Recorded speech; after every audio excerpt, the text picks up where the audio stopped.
Hey mes piou-piou acquéreurs, alors on va attaquer le sujet que tout le monde craint. Hmm, Le financement. Quel est mon budget?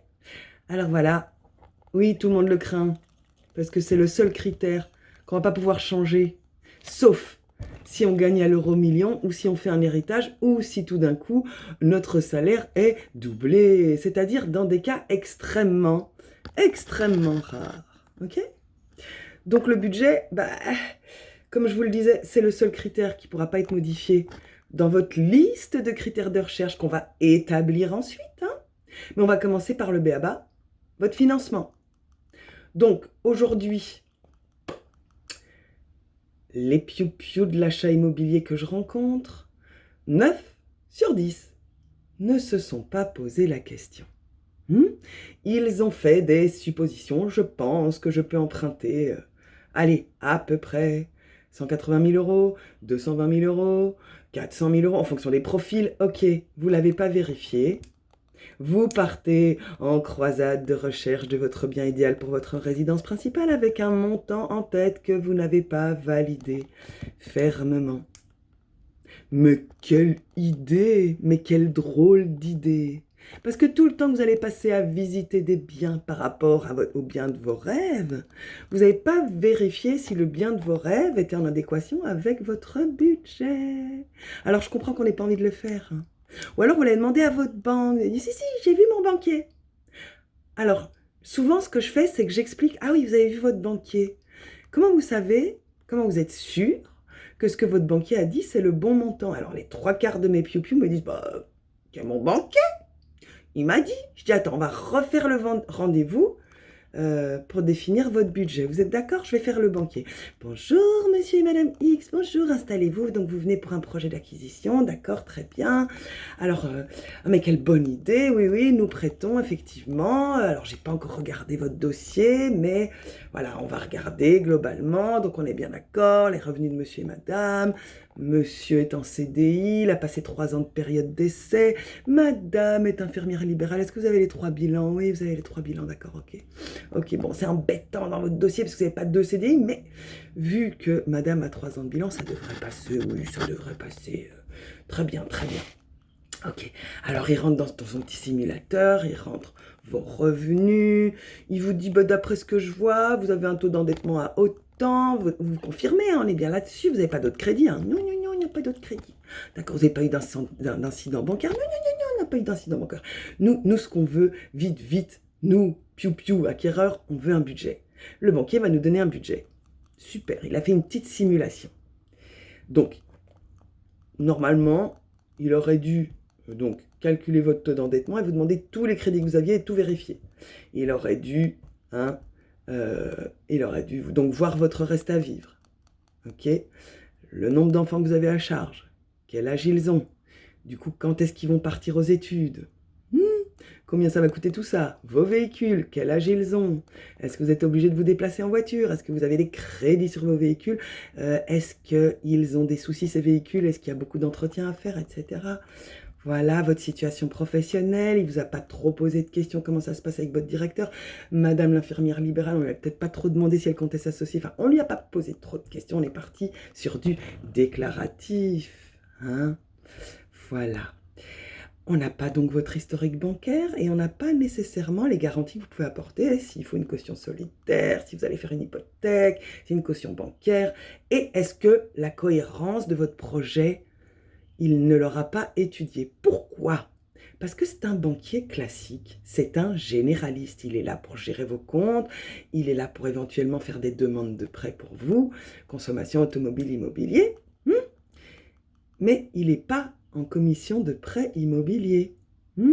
Donc, qu'est-ce qu'il va vous dire à la fin du rendez-vous? Il va vous dire, revenez avec un compromis signé chez le notaire. Ok? Avec dans ce compromis, ce que vous ne savez pas encore, mais dedans, il y aura bien en clause suspensive. Donc vous signez un compromis, vous vous engagez avec monsieur et madame Damour pour acheter leur T4 à Saint-Denis à 260 000 euros avec un beau jardin, 2 places de parking, un super syndic, c'est top, c'est exactement ce que vous cherchiez. Et en plus, le banquier vous a dit que à 240 80 ça passe, vous avez réussi à le négocier à 260, c'est la fête, votre dossier, vous êtes sûr qu'il passe. Vous faites comme il vous a dit, vous allez signer le compromis chez le notaire, on met l'obtention du prêt en clause suspensive, vous revenez avec le compromis chez votre banquier qui vous dit « Ah, d'accord, bon », parce que vous lui dites « Ça y est, j'ai trouvé, t'as vu, j'ai bien fait mon job ». Et là, il va faire « Ah ». Déjà, s'il vous reçoit tout de suite, parce qu'il a plein d'autres choses à faire, il a des formations, il a des objectifs à atteindre, il doit vendre des livrets A, il doit vendre des PEL, il doit vendre des LEP, il doit vendre un tas de trucs, il a des objectifs avec des primes à déclencher. Ça, c'est la réalité du banquier. Et il est souvent en formation, souvent. Donc, il n'est peut-être pas toujours disponible. Bon, bref, vous avez fait avis à un généraliste, vous avez fait appel à votre généraliste, il vous dit de revenir avec un compromis. Ça veut dire quoi concrètement quand vous revenez avec le compromis? C'est qu'en fait, votre dossier, il n'est pas du tout monté en commission de prêt IMO avec les spécialistes de la banque qui valident votre dossier en fonction du risque. Parce que c'est ça leur métier. Est-ce que ce dossier-là, il vaut mieux le faire passer ou pas un autre? Alors vous allez me dire, mais ils peuvent faire passer tous les dossiers? Non, les banques, elles ont des budgets annuels définis. Une enveloppe qui vont prêter en IMO, une enveloppe qui vont prêter en auto, une enveloppe qui vont prêter à la consommation. Je vous la fais courte, mais en gros, c'est ça. Donc, ils se fixent des montants qu'ils vont allouer à leurs clients ou leurs prospects. Et ils vont peut-être récolter des nouveaux clients grâce à des bons taux, etc. Bon, en gros, mais ils vous ont donc envoyé à la guerre, partir sur le marché de la recherche du bien idéal, sans vous dire que ce n'était pas sûr à 100%. Alors, vous allez me dire, le 100% sûr n'existe pas. C'est vrai. Mais moi, je me pose toujours la question, pourquoi on fait appel à un généraliste pour ce type d'achat qui, quand même, je vous rappelle, le critère de base qu'on ne pourra pas changer, c'est votre financement, c'est le budget que vous pourrez rembourser tous les mois. Donc, vous faites appel à un généraliste alors qu'il y a des spécialistes, ça s'appelle des courtiers en prêt immobilier, ok? Et alors oui, ça a un coût, mais un coût qui va être amorti et sur le taux, et sur le coût de l'assurance, ok? C'est vraiment quelque chose que je ne comprends pas. Et en plus, ils ont des accords avec les banques. Comme ce sont des spécialistes, quelque part, ils font le job que les banquiers aujourd'hui ne peuvent pas faire. Et puis les banques généralistes, elles vont pas consacrer de l'argent à former leurs généralistes pour devenir si spécialistes que ça. Ils ont des commissions et voilà, c'est là que les compromis montent en commission. Mais c'est déjà trop tard. Si votre prêt, il passe pas, votre compromis, il part à la poubelle et vous devez tout recommencer. Vous avez bloqué un vendeur pendant 4 mois. Le notaire, il a bossé, donc vous allez perdre le compromis que ça vous a... Enfin, le compromis, il a un coût de rédaction, vous allez perdre cet argent-là. Pourquoi ne pas aller voir le spécialiste tout de suite?